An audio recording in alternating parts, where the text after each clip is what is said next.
Israel பற்றிய அதிர்ச்சியூட்டும் உளவு அறிக்கை ஒன்று அமெரிக்க உளவுத்துறையினரால் தயாரிக்கப்பட்டுள்ளதாக தெரிய வருகின்றது.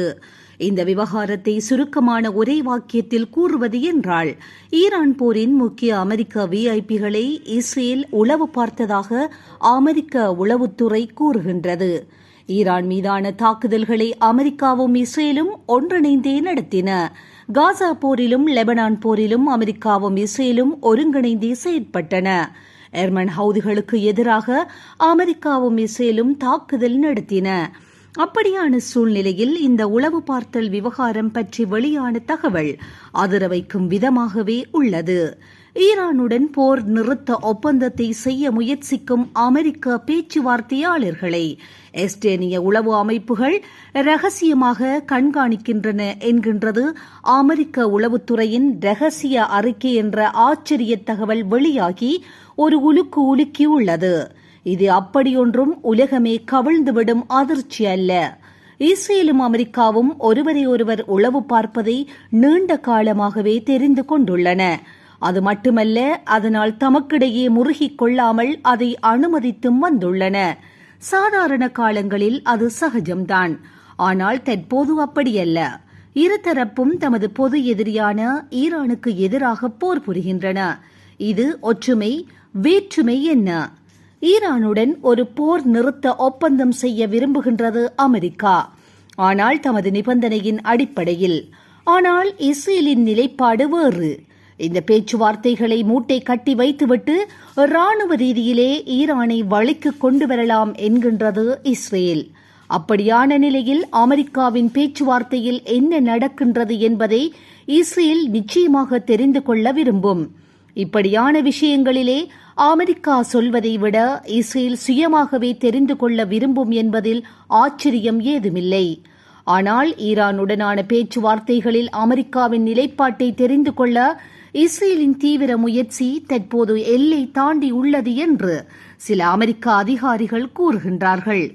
சரி, இஸ்ரேலிய உளவுத்துறை யாரை உளவு பார்ப்பதாக சொல்கின்றார்கள்? ஜனாதிபதி டிரம்பின் முதன்மை பேச்சுவார்த்தையாளரான ஸ்டீஃபன் காஃப், பென்டகோனின் உயர்மட்ட கொள்கை அதிகாரியான எல்பிரிட்ஜட் ஏ கோல்ஃபி மற்றும் அவரது முக்கிய துணை அதிகாரிகளில் ஒருவரான மைக்கேல் பி டிமினோ, இந்த 3 அமெரிக்க அதிகாரிகளை ரகசியமாக கண்காணிக்கும் முயற்சிகளை இஸ்ரேல் தீவிரப்படுத்தி உள்ளது என்று ஒரு உளவு அறிக்கை தயாரிக்கப்பட்டுள்ளது.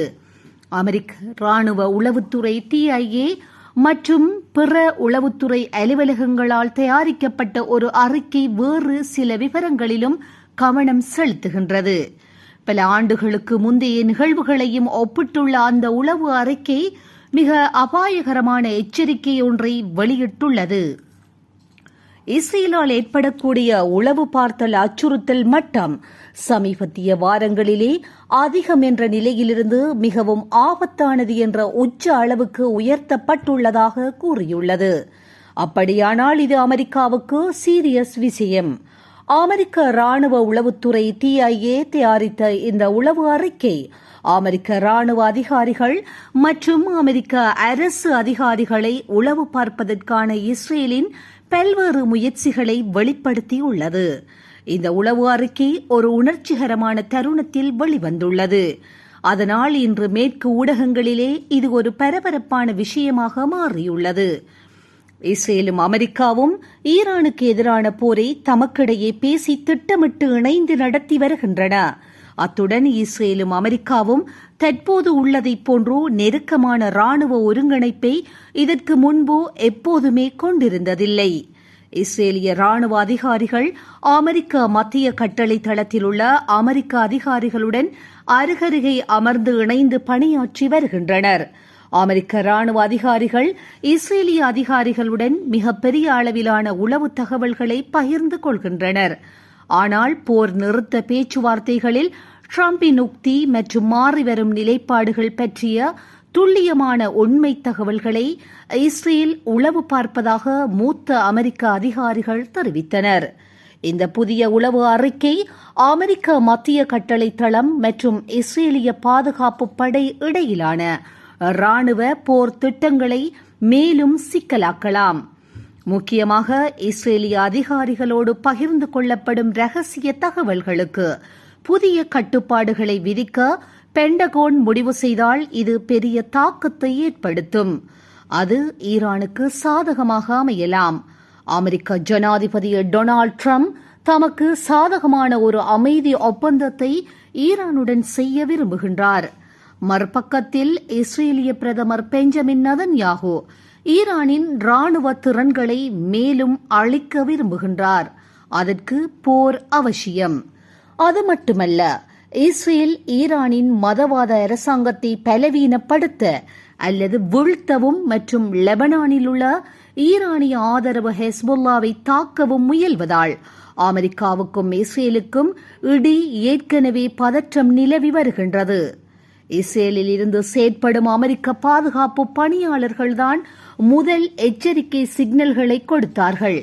அவர்கள் தமது தகவல் தொடர்புகளை ஒட்டு கேட்பதற்கான மென்பொருளில் தங்களின் தொலைபேசிகளில் ரகசியமாக புகுத்தப்பட்டிருப்பதை கண்டறிந்தார்கள் என்று கூறப்படுகின்றது. அதன் பின்னரே அமெரிக்க ராணுவ உளவுத்துறையின் உளவு அறிக்கை தயாரிக்கப்பட்டது. அமெரிக்க ராணுவ உளவுத்துறையின் இந்த உளவு அறிக்கை வெளியானதும் அதன் அச்சுறுத்தல் மட்டம் உயர்த்தப்பட்டதும் குறித்து அமெரிக்க ஊடகம் NBC நியூஸ் தான் முதலில் செய்தி வெளியிட்டிருந்தது. இது குறித்து கருத்து தெரிவித்த பென்டகோன் மறுத்துவிட்டது. தமது பெயரை வெளிப்படுத்த விரும்பாத வெள்ளை மாளிகை அதிகாரி ஒருவர் இந்த தகவல் பொய்யானது என்றார். வாஷிங்டனில் உள்ள இஸ்ரேலிய தூதரகத்தின் செய்தி தொடர்பாளரும் இந்த குற்றச்சாட்டுக்களை மறுத்துள்ளார். இஸ்ரேல் அமெரிக்க அதிகாரிகளையோ அல்லது அமெரிக்க அமைப்புகளையோ உளவு பார்ப்பதில்லை என்று அவர் கூறினார். சில அமெரிக்க அதிகாரிகள் இந்த உளவு அறிக்கை ஆச்சரியம் அளிப்பதாக இல்லை என்கின்றார்கள். அவர்களின் கூற்றுப்படி அமெரிக்காவைப் போலவே இஸ்ரேலும் தனது எதிரிகள் மற்றும் தனது நட்பு நாடுகளாகிய இரு தரப்பிற்கும் எதிராக தீவிரமான உளவு தகவல் சேகரிப்பு நடவடிக்கைகளில் நீண்ட காலமாக ஈடுபட்டு வருகின்றது. ஆயினும் கூட இஸ்ரேலின் உளவு பார்த்தல் மட்டம் தற்போது மற்றைய எந்த ஒரு நட்பு நாட்டையும் விட அதிகமாக உள்ளது. சில எதிரி நாடுகளை விடவும் அதிகமாக உள்ளது என்கின்றார்கள் அவர்கள். அமெரிக்காவின் நட்பு நாடுகளில் இந்த அளவுக்கு வேறு ஏதாவது நட்பு நாடு உளவு பார்த்துள்ளதா? தென்கொரியா மட்டுமே இஸ்ரேலின் உளவு முயற்சிகளுக்கு நெருக்கமாக வருகின்றது என்று அதிகாரிகள் தெரிவித்தனர். 2 மூத்த அமெரிக்க ராணுவ அதிகாரிகள் கூறிய போது அமெரிக்க அதிகாரிகள் முக்கியமாக இஸ்ரேலில் அல்லது இஸ்ரேலிய அதிகாரிகளோடு பணியாற்றுபவர்கள் இந்த புதிய உளவு அறிக்கை வெளிவருவதற்கு முன்பே இஸ்ரேலிய உளவு பார்த்தல் அபாயங்களை நன்கு அறிந்திருந்தனர் என்றனர். தமது பெயர் வெளியிடாத நிபந்தனையுடன் பேசிய அந்த அதிகாரிகள் இந்த அச்சுறுத்தலில் எதிர்கொள்ள ஏற்கனவே பல காரியங்கள் செய்யப்பட்டுள்ளன என்கின்றார்கள். அவர்களின் கூற்றுப்படி அமெரிக்க அதிகாரிகள் தங்களின் மொபைல் போன்கள் மற்றும் பிற மின்னணு சாதனங்களை பாதுகாக்க பலதரப்பட்ட பாதுகாப்பு வழிமுறைகளையும் நெறிமுறைகளையும் பயன்படுத்துகின்றனர். குறிப்பாக இஸ்ரேலில் பணிபுரியும் போது அல்லது இஸ்ரேலில் பயணிக்கும் போது இது செயற்படுகின்றது. ஆனால் பாதுகாப்பு காரணங்களுக்காக அந்த நடவடிக்கைகள் என்ன என்பதை விளக்கமாக கூற அவர்கள் மறுத்துவிட்டனர். அவர்களின் கூற்றுப்படி இஸ்ரேலிய அமெரிக்க ராணுவங்களுக்கு இடையிலான ஒத்துழைப்பு மிகவும் நெருக்கமாக உள்ளது. ஆனால் ஒவ்வொரு தரப்பும் தமது மிக உணர்வு திறன் அதிகமான தகவல்களை ரகசியமாக வைத்திருக்க வேண்டியுள்ளது. உதாரணமாக இஸ்ரேலின் கிரியாத் காட்டில் அல்ல, அமெரிக்க தலைமையிலான சிவில் ராணுவ ஒருங்கிணைப்பு மையத்திலே அமெரிக்க மற்றும் இஸ்ரேலிய ராணுவ மற்றும் தூதரக பணியாளர்கள் அருகருகே அமர்ந்து பணியாற்றுகின்றார்கள்.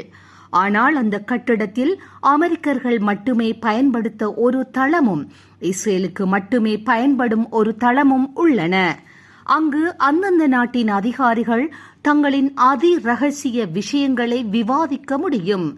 மொத்தத்தில் இரு தரப்பும் தோளோடு தோள் நின்று பணியாற்றினாலும் தத்தமது ரகசியங்களில் மிக கவனமாகவே உள்ளனர்.